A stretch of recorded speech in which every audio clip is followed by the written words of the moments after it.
అందరికీ నమస్కారం అండి.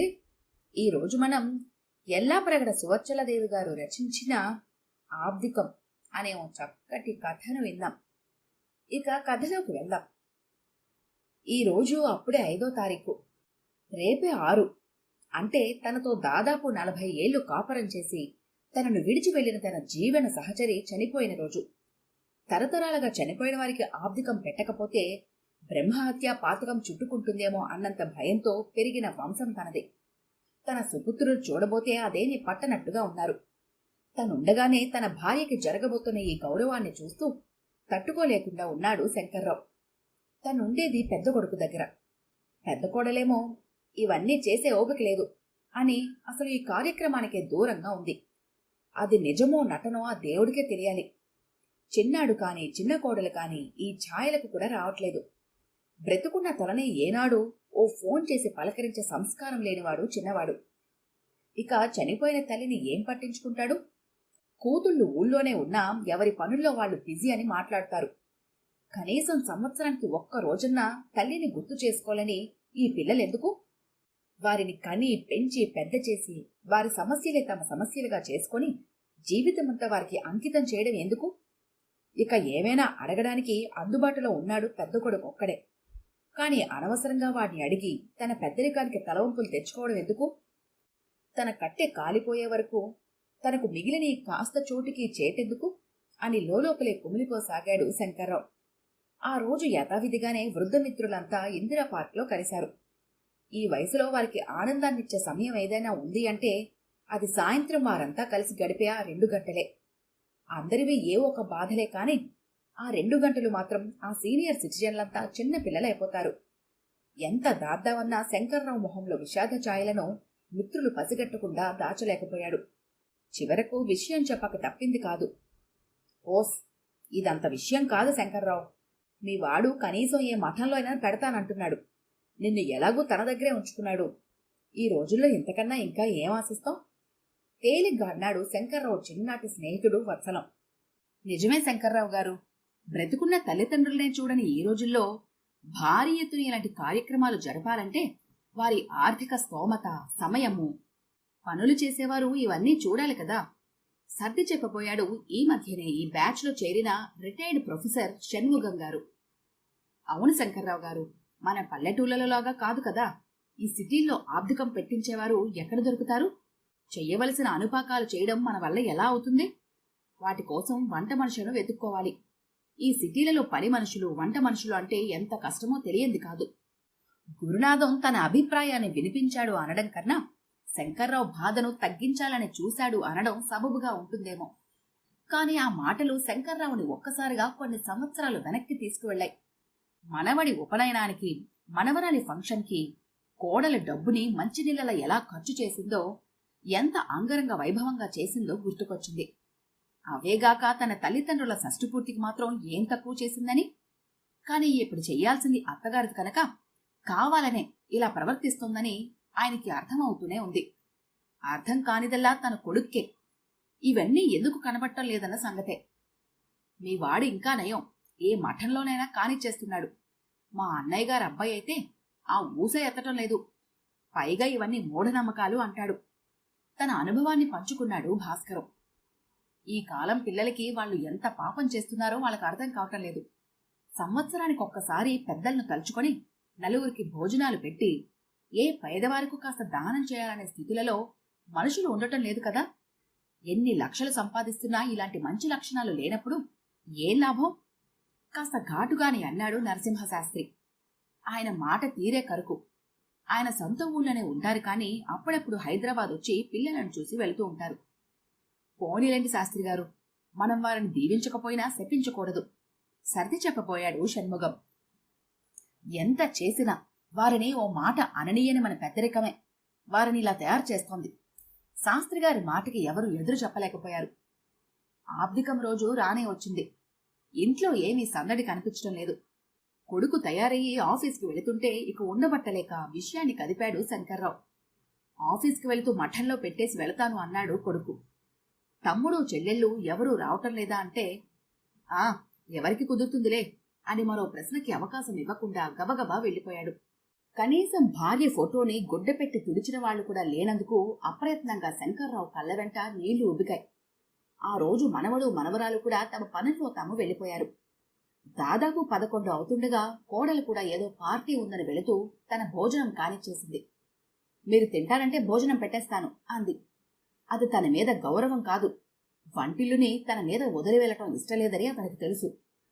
ఈ రోజు ఎలాగా అని ముందు రోజు రాత్రి గాని ఆ రోజు ఉదయం కాని ఆయన ఏమీ తినకపోవటంతో ఆకలి కూడా వేస్తోంది. ఏం చేశారో అని చూశాడు. వంట మనిషే వడ్డించింది. దొండకాయ కూర, చింతకాయ పచ్చడి, నీళ్లలాంటి మజ్జిగ. బాధతో ఒక్కసారి నోరు పూడుకుపోయింది శంకర్రావుకి. నువ్వు పొడి కాని పెసర పొడి కాని చెయ్యాలమ్మా ఈరోజు అంటే, పిల్లలకి అలాంటివి ఇష్టం ఉండవు, అందుకే చేయించలేదు అని చెప్పింది కోడలు. గారె కాని పరమాన్నం కాని చేయలేదా అని అడిగితే లేదు అని ఖరాఖండిగా చెప్పాక ఇక ఏమీ అడగాలనిపించలేదు ఆ పెద్ద ఆయనకు.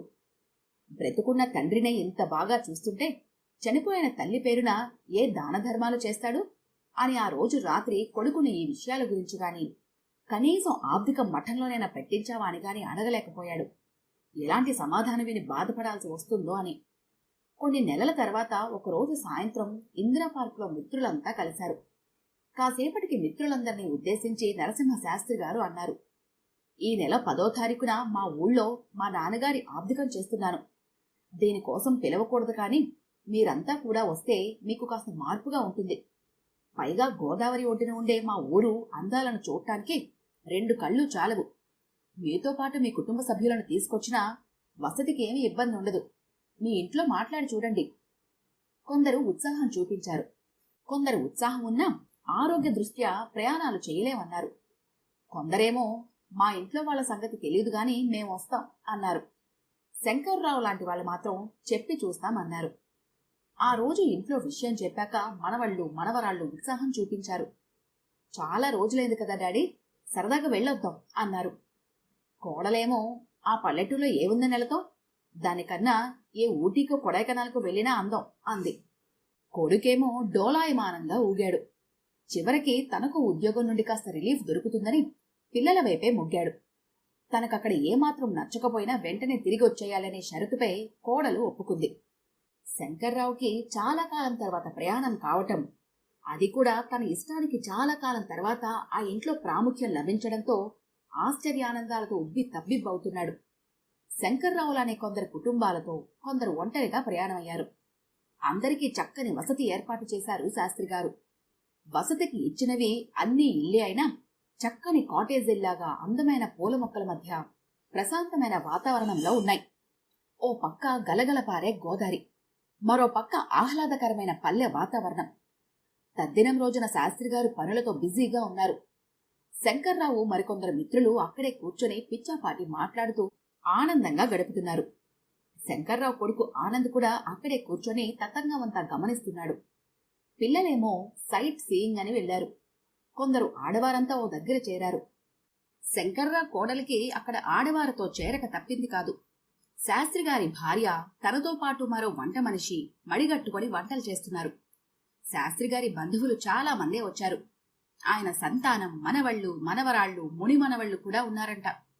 దాదాపు 80 ఏళ్లుండే శాస్త్రిగారి అత్తయ్య కూడా అన్నయ్య ఆబ్దికమని వైజాగ్ నుండి వచ్చారు. ఆ తరంలో బ్రతుకున్నది ప్రస్తుతం ఆమె మాత్రమే. అక్కడున్న శాస్త్రిగారి బంధువులంతా ఆప్యాయంగామని పలకరించి ఆమె ఆశీర్వాదాన్ని తీసుకున్నారు. శాస్త్రిగారి తమ్ముళ్ళు, అక్క చెల్లెళ్ళు కూడా ఎక్కడెక్కడి నుంచో వచ్చారు. శాస్త్రిగారి మేనల్లుడు అమెరికాలో ఉండి రాలేకపోవటంతో ఫోన్ చేసి పలకరించాట. నిజంగా శాస్త్రిగారి తండ్రి అదృష్టవంతుడు అనుకున్నారు అంతా. శంకర్రావు గారు, అతని ఇతర బంధుమిత్రులు ఈ రోజుల్లో కూడా మనుషులు ఇలా ఉంటున్నారా అని అబ్బురపడ్డారు. అన్ని కార్యక్రమాలను పురోహితులు శాస్త్రోక్తంగా చేశారు. పురోహితులు అరటి ఆకుల్లోనే తింటారట. ఎవరో చెప్పారు. శాస్త్రిగారి అబ్బాయితో కలిసి సరదాగా శంకర్రావు గారి అబ్బాయి ఆనంద్ కూడా వెళ్లాడు. తమ పరిచయస్తుల ఇంటికి వెళ్లాడు శాస్త్రిగారి అబ్బాయి. అక్కడ వారు చాక్ ఇచ్చి కావలసిన ఆకులు కోసుకోమని చెప్పారు. ఆనంద్కి సిటీలలో పక్క అపార్ట్మెంట్ వాడి మొహం కూడా తెలియని ఇరుగు పొరుగుకి ఇక్కడ ఇరుగు పొరుగుకి ఎంత తేడా అనుకున్నాడు. అలాగే తాజా తమలపాకులు, వక్క, సున్నం ఇలా అన్నీ తీసుకున్నారు. అలా స్వచ్ఛమైన ఆ వాతావరణంలో కల్మషం లేని ఆ పల్లె జనాల మధ్య తిరిగిన ఆనంద్ తను ఉంటున్నది ఎలాంటి వాతావరణంలోనే ఎన్నోసార్లు అనుకున్నాడు. అప్పటికే ఆ ఊళ్ళోని తాజా పూలతో పెద్ద దండకట్టి తీసుకొచ్చారు కొందరు శాస్త్రి గారి ఆప్తులు. కొందరు అప్పటికే శాస్త్రి గారి తండ్రి గారి ఫోటోని శుభ్రంగా తుడిచి ఉంచారు. బంతిపూలు, గులాబీ పూలతో కట్టిన తాజా పూలదండని వేయగానే ఆ ఫోటోకి, ఆ గదికి కూడా మంచి కళ వచ్చిందనుకున్నారు అంతా. వచ్చిన వారంతా ఆ ఫోటోకి నమస్కరించకుండా వెళ్లకపోవడం ఆనంద్ దృష్టిని దాటిపోలేదు. భోజనాలు వేళయ్యింది. పురోహితులకు విడిగా వడ్డించారు ఓ గదిలో. కాసేపటికి మగవాళ్లు ఓ బంతి వడ్డించారు. కిందే వరుసగా కూర్చున్నారు అంతా. ముందు కాస్త ఇబ్బంది అనిపించినా ఆనంద్కి తర్వాత ఇదే బావున్నట్టుగా అనిపించింది. అందరికీ విస్తరాకుల్లో భోజనం. అరటి, కంద, బెండకాయలతో 3 కూరలు, పెసరపప్పు, నువ్వు పొడి, కాచిన కమ్మని నెయ్యి, నిమ్మకాయ కారం, అల్లం పచ్చడి, ఆవ పచ్చడితో 3 పచ్చళ్ళు. ఇవిగాక 2 రకాల గారెలు, అరిసెలు, బెల్లం పరమన్నం, ముక్కల పులుసు, పెరుగుతో కమ్మని భోజనం. అందరూ వంట వండిన వాళ్ళని మెచ్చుకుంటూ తిన్నారు. పైలోకంలో ఉన్న శాస్త్రి గారి తండ్రి ఎంతో సంతోషిస్తారని, ఈసారి ఎంతో మంది ఆయన పేరు చెప్పుకుని తృప్తిగా తిన్నామని చెప్పుకున్నారు. తాతగారి ప్రసాదమని చిన్నపిల్లలు ఉత్సాహంగా తినడం, పసిపిల్లలకి సైతం ముత్తాతగారి ప్రసాదమని చెప్పి తియ్యని పరమానాన్ని గోరుముద్దలుగా తినిపిస్తుంటే అందరితో పాటు శాస్త్రిగారి కళ్ళు తృప్తిగా చెమర్చినాయి. మగవాళ్ల బంతి పూర్తయింది. మరో గంటలో ఆడవాళ్ల బంతి కూడా పూర్తయింది.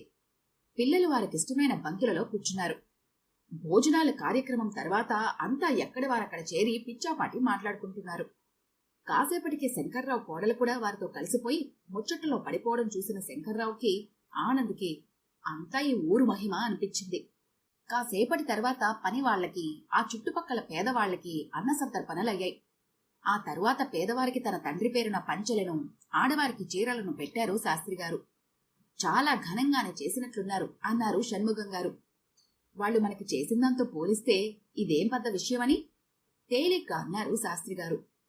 ఆనంద్కి చెల్లున కొరడాతో కొట్టినట్టు అనిపించింది.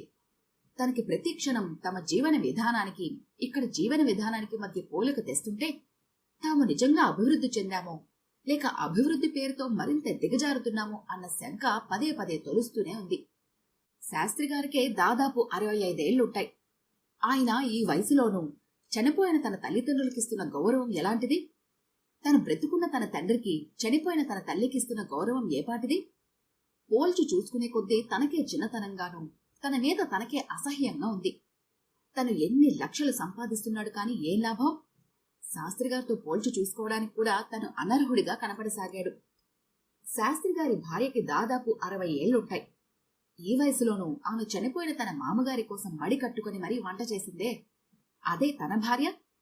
సిటీలో తనకి, తన భర్త, పిల్లలు, ఓ మామయ్యకి రోజువారీ ఓ కూర పప్పు చేయడానికి కూడా ఓ వంట మనిషిని పెట్టుకున్నా అత్తగారి ఆబ్దికాన్ని ఇంట్లో జరిపించలేకపోయింది. కేవలం తప్పు భార్యదేనా?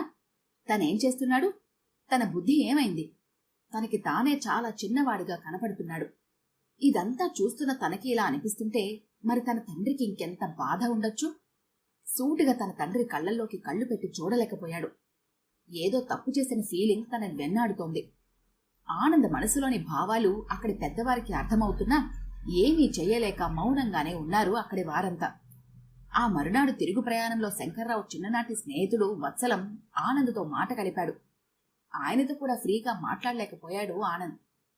చూడు ఆనంద్, నీ మనసులో భావాలను నేను అర్థం చేసుకోగలను. నువ్వు మరీ ఇంతలా అయిపోవనవసరం లేదు. నీలో వచ్చిన ఈ మార్పే చాలయ్యా. ఈ రోజుల్లో ఏ తల్లిదండ్రులు తమ పిల్లల నుండి పెద్దగా ఏమీ కోరుకోరయ్యా. కాస్త అభిమానం, గౌరవం లాంటివి తప్ప. మీరు చనిపోయిన వారికి సంవత్సరానికి ఒకసారి చేసే ఈ కార్యక్రమం మీరు వారికిచ్చే పెద్ద గౌరవం. దీనివల్ల మీరు పొందే మానసిక ఆనందం వెలకట్టలేనిది. ఈ తరానికి ఈ విషయాలన్నీ తెలియకపోవడమే బాధపడాల్సిన విషయం. దీనికి మిమ్మల్ని మేము బాధ్యులు చేయటం లేదు. మాలోనూ కొంత తప్పుంది. మా పెద్దలకి మేమిచ్చే గౌరవమే మీరు మాకివ్వడానికి ఓ స్ఫూర్తి లాంటిది. ఈ ఆచార సాంప్రదాయాలే మన ఆస్తులు. ఇవే మనల్ని ఇంకా మనుషులుగా నిలుపుతున్నాయి. ఏదో ఆవేశంలో మాట్లాడేశాను. నువ్వేమీ తప్పుగా అనుకోకు బాబు అన్నారు చెమర్చిన కళ్ళను తుడుచుకుంటూ వత్సలం. లేదు బాబాయ్, మీరు చెప్పింది అక్షర సత్యం. ఇప్పుడు మనం కూడా ఈ సాంప్రదాయాలను పరిరక్షించకపోతే రాబోయే తరంలో మనిషికి మనిషికి మధ్య ఏ సంబంధాలు మిగిలవు.